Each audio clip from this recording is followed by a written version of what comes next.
Students, आज हम बहुत ही इंटरेस्टिंग टॉपिक स्टार्ट करने वाले केमिस्ट्री का, जो बहुत से स्टूडेंट का क्लेम रहता सर हमको टीचर्स ने पढ़ाया लेकिन हमारे को ये समझा नहीं। मैं आपको बहुत ही सिंपल लैंग्वेज में मोल कॉन्सेप्ट को समझाता हूँ।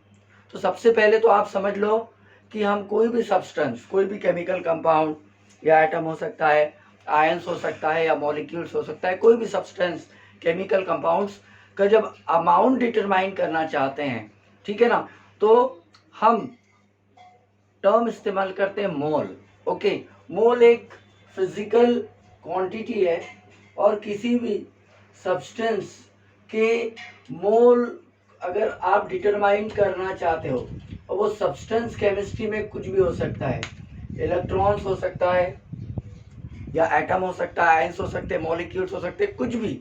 तो इस मोल ऑफ अ सब्सटेंस को हम एन से डिनोट करते हैं। कैसे डिनोट करते हैं? एन से। और एक्चुअली मोल जो है ना, ये किसी भी सब्सटेंस का अमाउंट डिटरमाइन करने का एक फिजिकल क्वांटिटी यानी यूनिट है।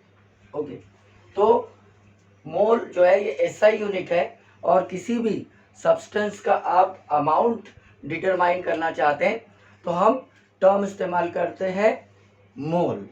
ओके, और हम याद रखेंगे कि ये एसआई यूनिट है, यानी अमाउंट ऑफ सब्सटेंस ये फिजिकल क्वांटिटी है और उसका एसआई यूनिट क्या है? बोलो, मोल। तो mole is what? SI unit. अब मैं बहुत ही इंटरेस्टिंग बात बताता हूँ कि जैसा फॉर एग्जांपल हम अमाउंट को तीन तरीके से डिटरमाइन करते हैं, इन terms of mass. Okay, in terms of mass. Okay, amount of substance, इन्हीं भी सब्सटेंस का अमाउंट ऑफ सब्सटेंस अगर मैं डिटरमाइन करना चाहता हूँ तो मैं कितने तरीके से अमाउंट को डिटरमाइन करता? मास, मास मतलब वजन, वेट, है ना, ग्राम में, किलोग्राम में, मिलीग्राम में। दूसरा एक और ये होता है कि क्वांटिटी, क्वांटिटी मतलब संख्या, ठीक है ना। और तीसरा, अगर गैसियस सब्सटेंस है तो वॉल्यूम। तो ये तीन तरीके से हम किसी भी सब्सटेंस का क्या डिटरमाइन कर सकते हैं? बोलो, अमाउंट, ठीक है ना। लेकिन मोल जो है वो एक ऐसी ब्यूटीफुल एसआई यूनिट है, और जिस यूनिट की मदद से हम अमाउंट ऑफ सब्सटेंस को, मतलब मास के टर्म में, एक ही यूनिट का इस्तेमाल करके मास के टर्म में, क्वांटिटी के टर्म में और वॉल्यूम के टर्म में डिटरमाइन कर सकते हैं। जैसे फॉर एग्जांपल अगर मैं बोलता हूँ 1 डजन, तो 1 डजन मतलब क्या होता है? 12 थिंग्स, 12 सब्सटेंसेस, 12 चीजें, है ना। मैं कहता हूँ 1 लीटर मतलब होता है 1000 ml। तो और वैसे कहता हूँ 1 kg मतलब 1000 ग्राम। तो जो केजी है वो मास को एक्सप्रेस कर रहा है, डजन जो है वो क्वांटिटी को एक्सप्रेस कर रहा है, ठीक है ना। और अगर मैं बोल रहा हूँ लीटर तो वॉल्यूम को रिप्रेजेंट कर रहा है। लेकिन मोल कॉन्सेप्ट एक ऐसा कॉन्सेप्ट है जो तीनों चीज़ों को मैथमेटिकली इंटरकनेक्ट करके, मतलब साइमल्टेनियसली एक्सप्रेस करता है ना। तो मोल जो है ये amount of a substance determine करने का एक इम्पॉर्टेंट यूनिट है, जिस यूनिट को हम एन से दर्शाते हैं, और ये एक एसआई यूनिट है। ओके, ये याद रखना बहुत ज़रूरी है। अब जाहिर सी बात है, अगर मैं एक मोल, अमोल का मतलब डिफाइन करूं कि भाई एक मोल या किसी भी सब्सटेंस का एक mole in terms of standard quantity कितना हो सकता है, तो इसका इंटरनेशनल स्टैंडर्ड टर्म में डेफिनेशन याद रखेंगे कि अ मोल ऑफ अ सब्सटेंस और 1 मोल, अ मोल बोल दो या 1 मोल, है ना, एक मोल बोलिए या 1 mole of a substance is always equal to the collection of entities or collection of particles of number of atom which are present equivalence to 12 gram of carbon 12। मतलब अगर वो क्वांटिटी या वो एंटिटीज जो 12 gram of mass of carbon में होते हैं, जिसका एटॉमिक मास 12 है, उसके इक्वल जो क्वांटिटी होती है उसके लिए हम ये मतलब 1 मोल टर्म इस्तेमाल करते हैं। It is a standard definition, ठीक है ना। ये क्या है, स्टैंडर्ड डेफिनेशन है।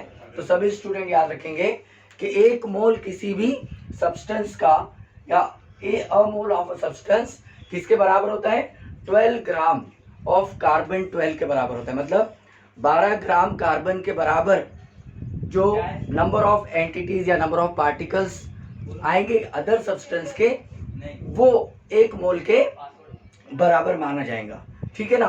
तो this is nothing but the standard definition, ठीक है ना। यानी मास किसके बराबर हो गया, जैसे मान लो मैंने 1 केजी का वेट रखा मैंने, और इधर में आप बोलेंगे कि टोमेटो रख दिया, तो आप बोलेंगे सर ये 12 टमाटर का जो वेट है वो इस 1 केजी वेट के बराबर है। तो वैसे ही 1 मोल का कोई भी सब्सटेंस लिया, उसका वेट इक्वलेंस टू कितने ग्राम कार्बन के बराबर है, 12 ग्राम कार्बन के बराबर है, जो कि कार्बन नेचुरल है, क्योंकि कार्बन के भी आइसोटॉप्स होते हैं जिनके एटॉमिक मास बदल सकते हैं। तो हम नेचुरल कार्बन ले रहे हैं जिस कार्बन का एटॉमिक वेट 12 है। तो आप बोल सकते हैं अ मोल ऑफ अ सब्सटेंस या 1 mole of a substance is equal to 12 gram of carbon, ठीक है ना। ये हो गई एक स्टैंडर्ड डेफिनेशन। अगर मैं मोल कॉन्सेप्ट को मान लो क्वांटिटीज से जोड़ दिया, कैसे जोड़ दिया, क्वांटिटीज यानी नंबर से जोड़ दिया, तो 1 mole of a substance, 1 mole of any substance in terms of quantity, ठीक है ना, इन टर्म्स ऑफ क्वांटिटी किसके बराबर हो जाएगा, 6.022 इंटू 10⁻23 एंटिटीज और 23 पार्टिकल्स, ठीक है ना। एंटिटीज मतलब पार्टिकल। अगर मैं मोल को मास के टर्म में डिटरमाइन कर रहा हूं तो it is equal to 12 gram of carbon 12, ठीक है ना। ये स्टैंडर्ड डेफिनेशन होगी। अगर क्वांटिटी के टर्म में डिटरमाइन कर रहा हूं तो मैं बोलूंगा 1 मोल किसी भी सब्सटेंस का इतने नंबर्स के बराबर होता है। इस नंबर को हम बोलते हैं एवोगैड्रोस नंबर। एवोगैड्रोस ने प्रैक्टिकली एक्सपेरिमेंटली जो है ये प्रूफ किया था कि भाई 1 मोल किसी भी सब्सटेंस में कितने पार्टिकल्स होते हैं, कितने एंटिटीज होते हैं, 6.022 इंटू 10⁻23 पार्टिकल्स, ठीक है ना। तो आपको ये भी याद रखना बहुत जरूरी है। इसी तरीके से अगर मैं किसी भी अदर एटम का 1 मोल कैलकुलेट कर रहा हूं, ठीक है ना, तो 1 मोल अगर एटम का कैलकुलेट कर रहा हूं तो it is equal to 1 gram atom. Okay, तो यहाँ पर हम थोड़ा सा आगे जाएंगे, मैं ये मिटा रहा हूं, ठीक है ना। तो 1 मोल किसी भी सब्सटेंस का, ठीक है ना, it is equal to 1 gram atom. अगर वो एटम है, फॉर एटम अगर मैं एटम के बारे में बोल रहा हूं तो 1 मोल ऑफ एनी एटम, यानी मैंने बोला कि मास के टर्म में 1 मोल एटम कितने हैं भाई, तो आप बोलेंगे sir 1 mole atom is equal to 1 gram atom, इसको बोलते हैं ग्राम एटॉमिक मास। और 1 ग्राम एटम क्या होता है, फॉर एग्जाम्पल अगर मैंने बोला कि 1 मोल सोडियम, अब आपको मालूम है 1 मोल सोडियम मतलब 1 gram atom of sodium, 1 gram atom of sodium, इसको बोलते हैं ग्राम एटॉमिक मास। तो एटॉमिक मास ऑफ सोडियम कितना होता है, 23, तो ये 23 ग्राम के बराबर हो जाएगा, ठीक है ना। ये इन टर्म्स ऑफ मैं आपको मास बता रहा हूं, इन टर्म्स ऑफ क्या बोलो, मास। अगर मैं बोल रहा हूं 1 मोल फॉर एग्जाम्पल कैल्शियम, तो 1 ग्राम एटम ऑफ कैल्शियम, जिसको बोलते हैं ग्राम एटॉमिक मास 1 ग्राम। तो कैल्शियम का एटॉमिक मास कितना हो बेटा 40 ग्राम। यू ट्राई टू अंडरस्टैंड, मतलब सिंपल है, जो भी किसी एटम का एटॉमिक मास रहेगा वही 1 मोल क्वांटिटी के बराबर रहेगा, क्योंकि हम ये जो है किसके टर्म में डिफाइन कर रहे हैं, ये एटॉमिक मास के टर्म में with respect to carbon define कर रहे हैं, ठीक है ना। उसी तरीके से अगर मान लीजिए मैं बोल रहा हूँ कि 1 mole of any molecules, 1 mole methane, 1 mole molecule, 1 mole molecule, तो 1 ग्राम मॉलिक्यूल इसको बोलते हैं ग्राम मॉलिक्यूलर मास। तो अब यहाँ पर मैं किसके टर्म में डिफाइन करूँगा, जैसे फॉर एग्जांपल अगर मैं बोला कि 1 मोल मीथेन, ओके मीथेन मॉलिक्यूल है क्योंकि it is a combination of atoms, तो 1 मोल मीथेन किसके बराबर हो गया 1 ग्राम मॉलिक्यूल ऑफ मीथेन। समझ में आ रही मेरी बात, 1 gram molecule of methane is again equal to, methane का मॉलिक्यूलर मास कितना है बेटा, कार्बन का 12, कार्बन का एटॉमिक मास 12 और हाइड्रोजन का 4 × 1 यानी 4, 4 + 12 कितना होता 16 ग्राम, यानी 1 मोल मीथेन का मॉलिक्यूलर मास 16 ग्राम है और 16 ग्राम जो है 1 ग्राम मॉलिक्यूल ऑफ मीथेन के बराबर हो जाएंगे। तो इस तरीके से हम याद रखेंगे कि चाहे वो एटम्स रहने दो चाहे वो मॉलिक्यूल रहने दो, है ना। मैं और एक आधा एग्जाम्पल लेकर बताता हूँ। 1 मोल H2SO4 सल्फ्यूरिक एसिड, अब यानी यहाँ पर कितना हो गया 1 gram molecule of H2SO4 sulphuric acid, यानी कितने के बराबर हो गया, सल्फ्यूरिक एसिड का मॉलिक्यूलर मास कितना होता है, हाइड्रोजन का 1, सल्फर का 32, ऑक्सीजन का 16, 16 × 4 + 32 + 2, तो ये हो जाता 98 ग्राम। यानी अगर मैंने बोला आपको मैंने 1 मोल सल्फ्यूरिक एसिड दिया, इसका मतलब 98 ग्राम सल्फ्यूरिक एसिड लेना पड़ेगा, क्योंकि molecular mass of sulphuric acid is 98 ग्राम। अगर 1 मोल मीथेन दिया तो आपको 16 ग्राम लेना पड़ेगा, क्योंकि मीथेन का जो मॉलिक्यूलर मास है 16, और in terms of gram atomic mass या in terms of gram molecular mass it is equal to 1 gram atom और 1 ग्राम मॉलिक्यूल्स। तो ये कॉन्सेप्ट हो गया मास का कॉन्सेप्ट, ठीक है ना।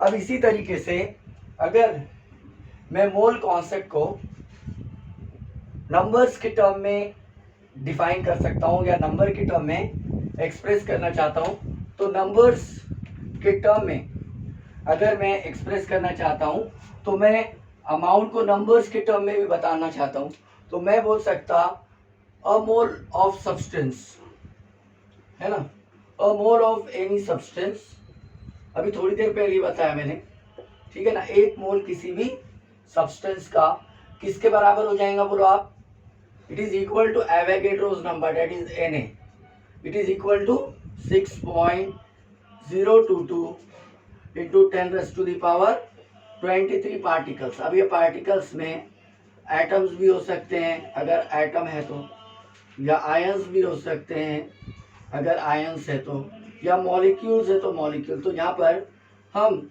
मोल कॉन्सेप्ट को क्वांटिटी की टर्म में डिफाइन कर रहे हैं। This term we are defining in terms of quantity, okay। तो अब 1 मोल ऑफ अ सब्सटेंस, ठीक है ना, 1 मोल अगर मैंने मान लो किसी सब्सटेंस का ले लिया, जैसे फॉर एग्जांपल 1 मोल सोडियम ही लिया मैंने, तो कितने के बराबर हो जाएगा बोलो, 1 मोल सोडियम 6.022 into 10⁻23 सोडियम एटम, यानी जब मैं इतने सोडियम के एटम लूंगा तो क्वांटिटी की टर्म में वो किसके बराबर हो जाएंगे, 1 मोल के बराबर। वैसे ही अगर मैंने 1 मोल मीथेन जैसे अभी लिया है ना, तो ये कितने मॉलिक्यूल के बराबर हो जाएंगी, 6.022 into 10⁻24 मीथेन मॉलिक्यूल्स। तो यहाँ पर पहले केस में हमने मास से इंटरकनेक्ट किया मोल कॉन्सेप्ट को, अब हम नंबर्स के टर्म में भी एक्सप्रेस कर सकते हैं। तो this is nothing but the term which can be used in terms of quantity, amount, ठीक है ना। और ये एवोगैड्रोस के कॉन्सेप्ट से 1 मोल जो है इंटरकनेक्ट हो गया, जो क्वांटिटी को एक्सप्रेस कर रहा। अब आ जाइए एक और टर्म है, जैसा मैं बोला मोल को हम वॉल्यूम से भी मतलब इक्वलाइज कर सकते हैं। अगर मैं अमाउंट को वॉल्यूम के टर्म में एक्सप्रेस करना चाहता हूं तो a mole of a substance is equal to a value 22.414 litre of any gas, क्योंकि वॉल्यूम ये टर्म केमिस्ट्री में गैसेस के लिए आ सकती है। तो अगर मैं किसी सब्सटेंस का 1 मोल ले रहा हूं, अगर ये जो है सब्सटेंस गैस है, ये सब्सटेंस क्या है, गैस, तो उसका वॉल्यूम कितने लीटर के बराबर हो जाएगा, 22.414 लीटर ऑफ गैस। लेकिन ये वाली जो वैल्यू है ये एट एसटीपी लेंगे आप, स्टैंडर्ड टेम्परेचर एंड प्रेशर। आप बोलेंगे sir standard temperature and pressure क्या होता है, तो एसटीपी का लॉन्ग फॉर्म क्या बोला मैंने, बोलो standard temperature and pressure, standard temperature and pressure, you remember it, ठीक है ना। अब आप बोलेंगे sir standard temperature and pressure कितना होता है, तो यहाँ पे टेम्परेचर लेना चाहिए 273.15 केल्विन, केल्विन में approximately equal to 0 degree Celsius. और प्रेशर जो है वो 1 atm 1 एटमॉस्फेरिक यूनिट या इक्वल टू 1 बार भी हो सकता है, ठीक है ना। तो जब आप किसी गैस का 1 मोल ले रहे हो तो उसको मेंटेन कितने टेम्परेचर पे करना है, एसटीपी पर करना है। तो स्टैंडर्ड टेम्परेचर प्रेशर पे मेंटेन करना है, तो टेम्परेचर मेंटेन करना है 273.15 केल्विन और प्रेशर मेंटेन करना है 1 atm। तो it is equal in terms of volume, है ना। ये वॉल्यूम को एक्सप्रेस कर रहा है मोल कॉन्सेप्ट। यानी अगर मैंने बोला 1 मोल मीथेन गैस, क्योंकि मीथेन गैसियस स्टेट में थी, 1 मोल मीथेन गैस, 1 मोल मीथेन गैस, लेकिन मैंने बोला कि भाई एसटीपी पर रखेंगे स्टैंडर्ड टेम्परेचर प्रेशर, तो किसके बराबर हो जाएंगे बेटा, 22.414 लीटर के बराबर हो जाएंगे, यू रिमेंबर इट। समझ में आ रहा। तो मैं देखो मोल्स को मतलब अमाउंट ऑफ सब्सटेंस के टर्म में एक्सप्रेस करने के लिए मैंने मास, वॉल्यूम और नंबर्स तीनों के साथ, अगर 1 डजन बोल रहा हूँ तो सिर्फ क्वांटिटी से कनेक्टेड है, 1 लीटर बोल रहा हूँ तो वॉल्यूम से कनेक्टेड है, 1 kg बोल रहा हूँ तो मास से कनेक्टेड। लेकिन mole is a universal unit, you remember. Mole क्या है, एक यूनिवर्सल यूनिट है जो कि अमाउंट के टर्म में भी एक्सप्रेस कर सकते हैं, मास के टर्म में भी एक्सप्रेस कर सकते, वॉल्यूम के टर्म में भी एक्सप्रेस कर सकते, to express the amount of a substance. That is a beautiful SI unit, you remember। ये बहुत ही ब्यूटीफुल SI यूनिट है, ठीक है ना। अब मैं आपको एक इंटरकनेक्टेड फ्लो शीट बनाकर बता रहा हूँ ताकि आपको मतलब बहुत ही सिंपल कर दे रहा हूँ मैं। अगर मान लो किसी सब्सटेंस का 1 मोल है, ठीक है ना, किसी सब्सटेंस का 1 मोल है, 1 मोल ऑफ अ सब्सटेंस, ठीक है ना, ठीक है, मैं इसको n से बताता हूँ। 1 मोल किसी सब्सटेंस का है, तो अब मैं मास के टर्म में भी एक्सप्रेस कर सकता हूँ इसको, बराबर है। मैं इसको वॉल्यूम के टर्म में भी एक्सप्रेस कर सकता हूँ, समझ में आ रही मेरी बात। और मैं इसको नंबर्स के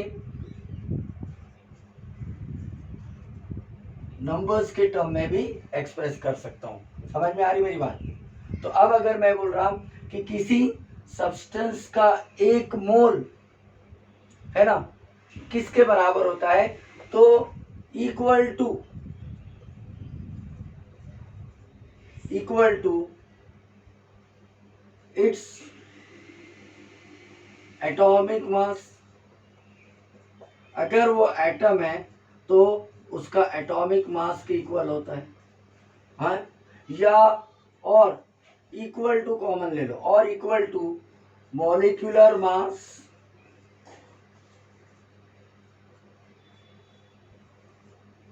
अगर वो मॉलिक्यूल है जिसको हम कैपिटल एम से बताते हैं, यानी अगर कोई सब्सटेंस एटम है तो उसका जो भी एटॉमिक मास है, या कोई सब्सटेंस अगर मॉलिक्यूल है तो उसका मॉलिक्यूलर मास, यानी एक मोल किसी सब्सटेंस का किसके इक्वल होता है बोलो, equal to its atomic mass if it is atom, और molecular mass if it is molecules. क्योंकि केमिस्ट्री में ज़्यादातर जो मास के अमाउंट्स होते हैं वो मोल्स के टर्म में एक्सप्रेस करना है, तो आपको मास या मॉलिक्यूलर मास पता होना बहुत ज़रूरी है। समझ में आ रही मेरी बात? और अगर मैं बोल रहा किसी सब्सटेंस का 1 mole in terms of volume है ना इज इक्वल टू, है ना, is equal to 22.414 litre. Litre को हम डीएम क्यूब भी लिखते हैं। हाँ, लीटर को क्या लिखते हैं, डीएम क्यूब एट एसटीपी। समझ में आ रही मेरी बात? अगर मैं किसी सब्सटेंस का, कोई भी सब्सटेंस अगर मान लीजिए इफ इट इज गैस, अगर वो गैस है, ज़्यादातर गैशियस स्टेट में आपको जो है मोल को वॉल्यूम के टर्म में या वॉल्यूम को मोल के टर्म में कन्वर्ट करना पड़ेगा, तो ये वाला कॉन्सेप्ट हम यूज़ करेंगे। ठीक है ना, ये वाला कॉन्सेप्ट आप यूज़ करेंगे कि भाई एक मोल किसी सब्सटेंस का कोई वॉल्यूम ऑफ गैस है, एसटीपी पे ऑक्यूपाई कर रही है, तो उसका वॉल्यूम अगर 22.414 लीटर आ रहा है तो वो 1 मोल के बराबर है। उसी तरीके से 1 mole of a substance in terms of calorie numbers equal to Avogadro's numbers. कौन सा नंबर बोला मैंने, बोलो, Avogadro's number, that is Na, that is equal to 6.022 into 10⁻23 molecules और पार्टिकल्स। अब पार्टिकल में कुछ भी हो सकता है, एटम्स हो सकते हैं, आयंस हो सकते हैं, इलेक्ट्रॉन्स हो सकते हैं, कुछ भी, जो भी संख्या निकालना है आप निकाल सकते हैं। लेकिन एक मोल मतलब इस तरीके से इंटरकनेक्ट है इन terms of number, in terms of volume, in terms of mass. और हम बहुत ही बढ़िया यूनिट ले रहे है ना, it's a beautiful unit which can be use to determine the amount of a substance. वो तो स्टैंडर्ड डेफिनेशन थी, ठीक है, तो ये अपने को याद रखना बहुत ज़रूरी है। तो अब मुझे कोई गिवन नंबर है, कोई गिवन मास है या कोई गिवन वॉल्यूम है, तो मैं आराम से उससे मोल्स डिटरमाइन कर सकता हूँ, वेरी सिंपल। या अगर मोल है तो उसको मैं नंबर्स में कन्वर्ट कर सकता हूँ, वेरी सिंपल। ठीक है ना। आप क्या करना है, मैं एक और आपको चार्ट्स बताता हूँ, ठीक है ना। मिटा दो बेटा इसको, ठीक है। तो अभी अगर मान लो मैं मोल को मास में या मास को मोल में या वॉल्यूम को मोल में या मोल को वॉल्यूम में कन्वर्ट करना चाहता हूँ, तो क्या करूँगा, वेरी सिंपल। अगर जो भी मोल्स दिए हुए हैं, ठीक है ना, जो भी मोल्स दिए हुए हैं 1.5 मोल्स, 1 मोल्स, 2 मोल्स, कितने भी दिए हैं, अगर आई वॉन्ट टू कन्वर्ट, है ना, इट इनटू मास,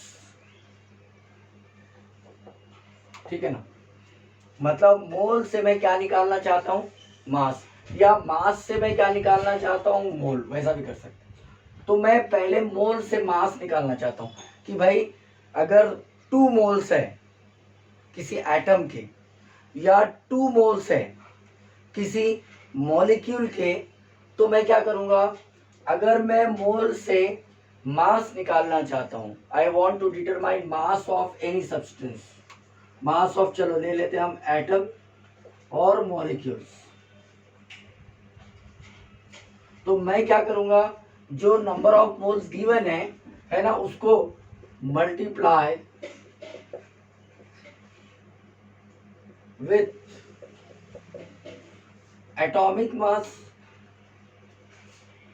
अगर एटम है तो कैसे मल्टीप्लाई करूंगा, एटॉमिक मास, ठीक है ना। और अगर मॉलिक्यूल है तो molecular mass. You remember, very simple. अगर मैं जो भी नंबर ऑफ मोल्स गिवन है उस नंबर ऑफ मोल्स से पता करना चाहता हूँ कि वो जो सब्सटेंस है उस सब्सटेंस का आंसर मास कितना है ना, उस एटम का या उस मॉलिक्यूल का मास कितना है, तो मैं क्या करूँगा, अगर वो एटम है तो जो भी नंबर ऑफ मोल्स है उसको एटॉमिक मास से डिवाइड करूँगा तो मास ऑफ एटम निकल जाएगा। अगर नंबर ऑफ मोल्स को मैं मॉलिक्यूलर मास से डिटरमाइन करूँगा तो मास ऑफ मॉलिक्यूल्स निकल जाएगा। Very simple. उसी तरीके से उल्टा भी हो सकता है, ये एरो इधर से इधर है। समझ में आ रही मेरी बात? क्या करना है, नंबर ऑफ मोल्स को मल्टीप्लाई करेंगे एटॉमिक मास से तो एटम का मास आ जाएगा। अगर नंबर ऑफ मोल्स को मॉलिक्यूलर मास से मल्टीप्लाई करेंगे तो मॉलिक्यूल्स का मास आ जाएगा। अब अगर मान लो मुझे मास दिया हुआ है, वजन दिया हुआ है कि भाई इतने इतने ग्राम एटम है या इतने इतने ग्राम मॉलिक्यूल है, मुझे नंबर ऑफ मोल्स निकालना है, तो मैं इधर एरो बता रहा हूँ, मैं मास को क्या में कन्वर्ट करना चाह रहा हूँ, मोल्स में। तो मैं डिवाइड कर दूंगा, क्या करूंगा, डिवाइड एटॉमिक मास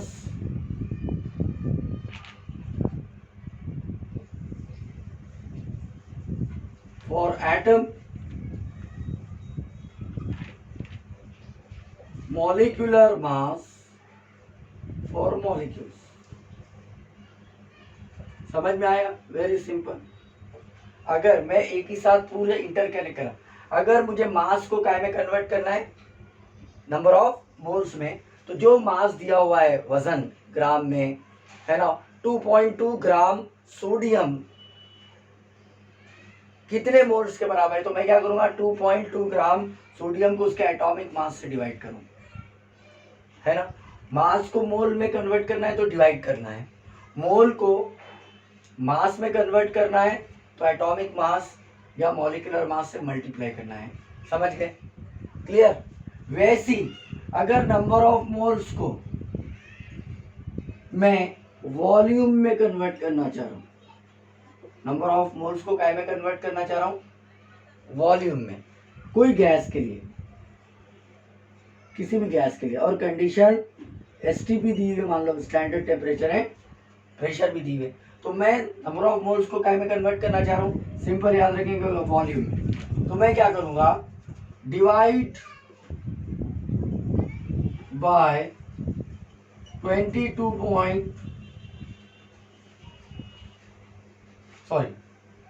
मल्टीप्लाइड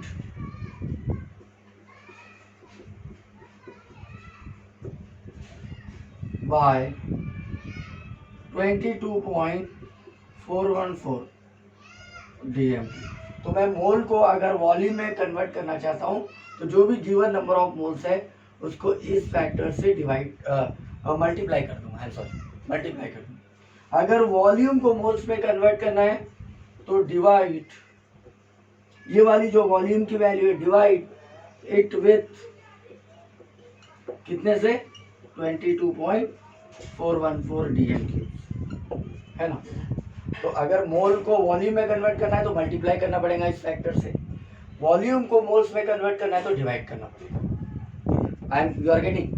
उसके अलावा अगेन अगर मान लीजिए, तो यहाँ पर मैंने ये एरो बताया, यहाँ पर दूसरा एरो ऐसा आ जाएगा, ठीक है।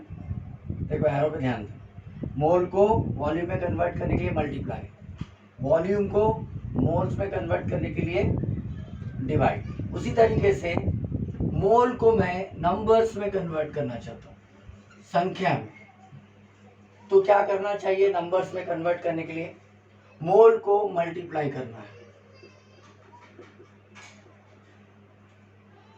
किससे मल्टीप्लाई करना है, with Avogadro's number. Avogadro's number कितना होता है बोलिए, 6.022 इंटू 10⁻23। वैसी अगर नंबर्स को उल्टा करने का है, उल्टा, ठीक है, नंबर से क्या बनाना है,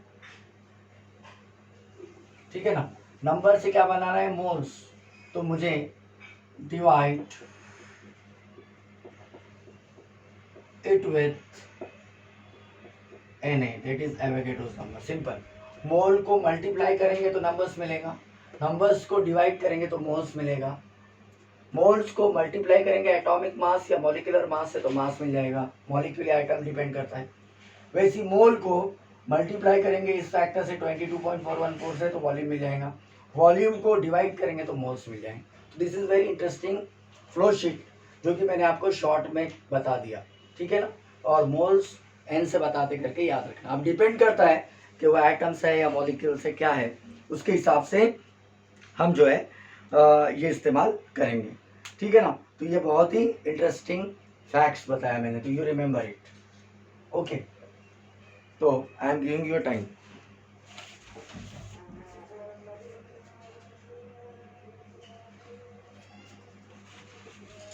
ठीक है, तो ये मेरा जो लेक्चर है ये अभी मैं क्लोज कर रहा हूँ। तो ये बिल्कुल फॉर्मूला बेस्ड कॉन्सेप्ट था, तो जस्ट विद इन 2 मिनट्स मैं रिवीजन कर देता हूँ कि mole is nothing but a term which can be use to determine the amounts. Amount volume के टर्म में भी हो सकता है, अमाउंट मास के टर्म में भी हो सकता है, अमाउंट क्वांटिटी के टर्म्स में भी हो सकता है।